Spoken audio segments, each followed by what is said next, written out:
Bueno, Dios les bendiga, amigos y hermanos, una vez más vengo a tratar un tema que días atrás había colocado entre dos opciones. La primera era las plagas de Egipto y la segunda era la Torre de Babel.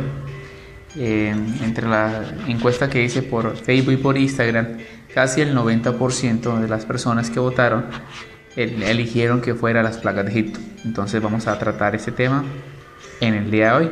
Entonces no te muevas, ya viene el video. Dios te bendiga.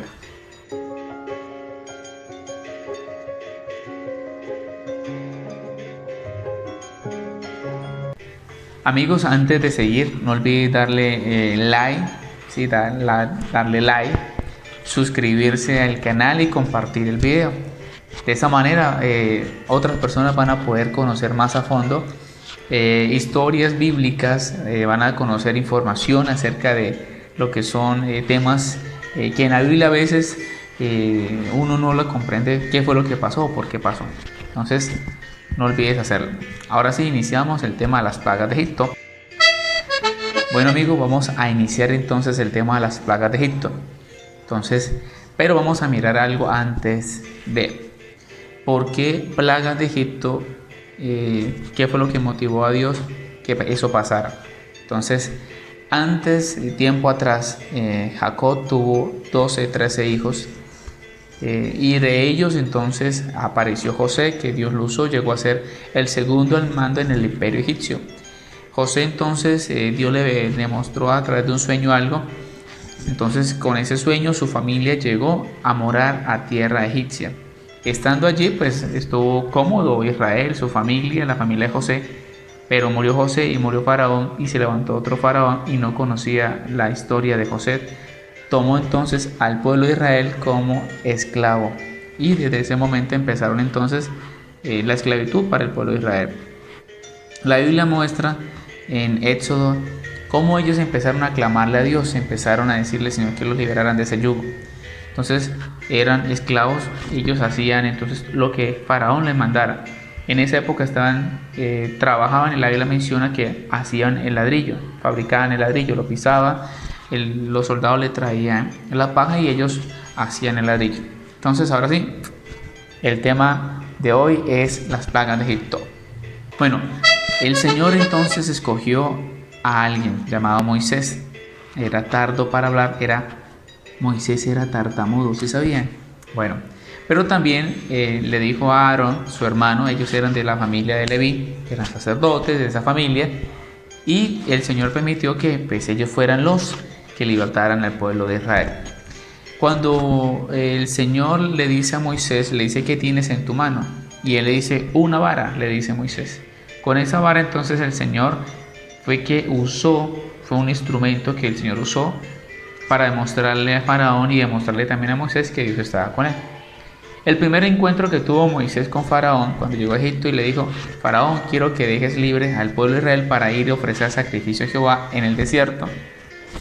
Faraón no quiso, se dijo, no, pero ¿por qué están ociosos? Entonces es donde le incrementó el trabajo al pueblo israelita, tanto que lo que le dijo era, antes los capitanes, los soldados les llevaban la paja para que ellos hicieran el ladrillo. Ahora los israelitas, los esclavos, tienen que ir a buscar la paja y tienen que hacer la misma cantidad de ladrillo. En pocas palabras, se le intensificó el trabajo.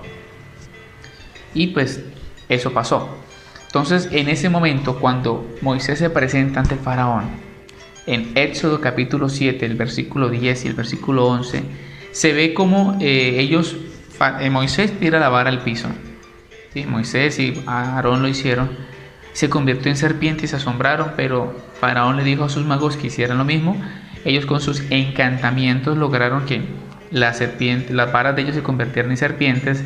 Pero ojo, aquí es hermoso o es interesante. La serpiente de Moisés y de Aarón se comió literalmente a las serpientes de los magos. Allí en ese momento, el Señor nuestro Dios le estaba demostrando al pueblo egipcio que los dioses que ellos adoraban, esas deidades que tenían, en especial dos, en ese momento, que era la diosa Apet y la diosa Ethod. La diosa Apet era simbolizada con una serpiente.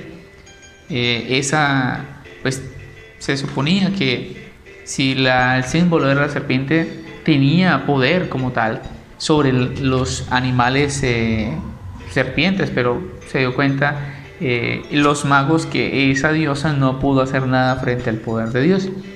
Y la diosa Etho también es una diosa que protege en la parte a los animales, eso se creía en cierta manera. Ahí fue el primer momento en que el Señor le mostró al pueblo egipcio que esas deidades no pudieron hacer nada frente al poder de Dios. Entonces Faraón se va enojado y le incrementó el trabajo a los israelitas. El Faraón entonces se va enojadísimo y Moisés se va a hablar con Dios. Moisés le dice: Señor, por favor, ayúdanos. ¿Qué hago entonces? Dios le dice: ve mañana, vaya a la ribera del río y convierte el agua en sangre. Entonces el agua en sangre, los depósitos, las corrientes de agua del río Nilo, que es el río principal de Egipto, y hasta los lugares donde hay agua. Y sí, se presentó al día siguiente, le dijo: Faraón, por favor, suelta al pueblo de Israel para que vayamos a orar a Dios en el desierto. Faraón dijo que no. Entonces fue cuando ahí sí, con la vara tocó el agua y el agua se convirtió en sangre literalmente. Los peces murieron, empezó a heder, o sea, a emitir un olor obviamente fuerte, feo, porque la sangre pues como tal tiene un aroma intenso. Y allí hay dos dioses o deidades egipcias que sucumbieron ante el poder del Señor. Esas dos deidades son el dios Hapi, que es el dios del río Nilo, que dice que ese dios Hapi protegía el río Nilo de las inundaciones. Era representado como una figura andrógina, es decir, aunque tenía una imagen de hombre, pero tenía pecho femenino y llevaba una corona y un papiro como figura. Ese era el dios que protegía al río de las inundaciones. Y estaba otro dios que es el dios Nun. Se escribe Khnum. Nun. Ese es un dios carnero, se dice, y es el protector de la fuente del Nilo. Entonces esas dos deidades allí sucumbieron ante el poder de Dios. ¿Por qué digo que sucumbieron? Porque si ellos tuvieran ese poder, esa facultad realmente, ¿qué hubiera pasado? Hubieran hecho que esa sangre se hubiera desaparecido y que el río Nilo hubiera regresado a su cauce normal, el agua como tal, pero no pudieron hacerlo. Los magos buscaron agua también y ellos hicieron hicieron un encantamiento y lograron que el agua se convirtiera en sangre. Faraón se dio cuenta y se fue enojado, endurecido. Pasó entonces a la segunda plaga, la plaga de ranas. En Éxodo capítulo 7 del versículo 25 sigue capítulo 8 hasta el versículo 15 de ese capítulo. Ahí aparece toda la historia del tema de las ranas. Dice la escritura que las ranas iban a estar en la cama, se le iban a subir el cuerpo, iban a estar en las mesas, iban a estar a la cena, en fin, iban a estar en todas partes. ¿Por qué Dios decidió que la rana se convirtiera en una plaga? Para los egipcios la rana era un animal sagrado. La rana representaba a la diosa Ejet, H-E-G-E-T, Ejet. Esa diosa supuestamente era la diosa que protegía, que hacía que creciera el maíz. O sea, era la diosa de la producción de alimentos, por así decirlo, y era representado como una rana.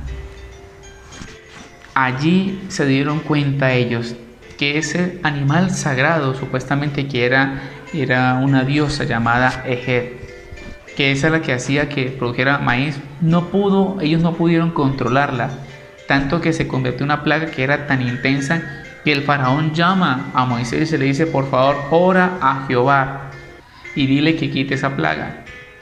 El versículo 10 del capítulo 8 dice: Moisés le pregunta a Faraón: bueno, ¿cuándo debemos ir a orar?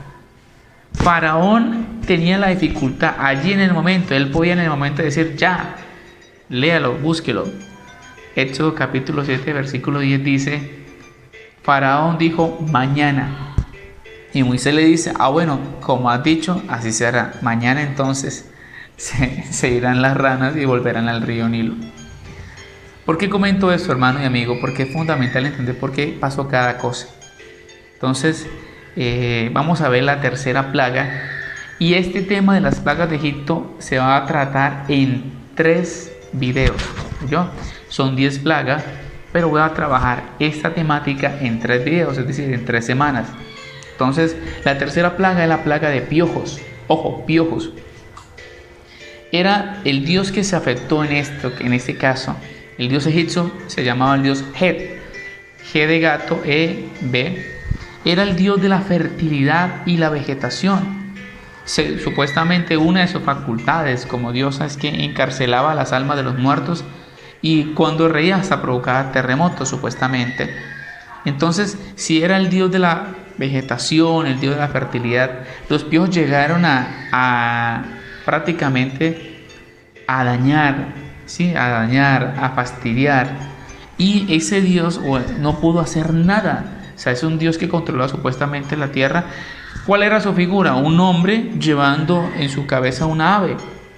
Podía ser una oca o podía ser un cisne. Este dios Het representaba la fertilidad de la vegetación. No pudo hacer nada frente a la plaga de piojos. Y en Éxodo 8, del versículo 16 al 19, aparece en la escritura. Entonces, aquí concluye el primer video del tema de las ranas. Amigo y hermano, las ranas fueron parte fundamental. Los piojos también fueron parte fundamental.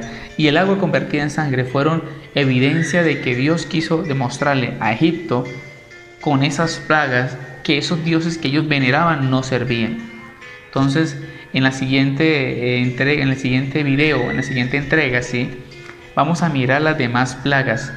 ¿Y por qué digo que 3 videos? Porque siempre son 10 plagas y quiero ahondar poco a poco con este tema. Así que para el próximo video no se pierda la segunda parte de las plagas de Egipto. Dios les bendiga grandemente y por favor no olviden darle like, suscribirse, activar la campanita y compartir el video. Dios les bendiga enormemente. Gracias por mirar este material y de seguro le va a servir mucho para su vida diaria y para su vida cristiana. Dios les bendiga.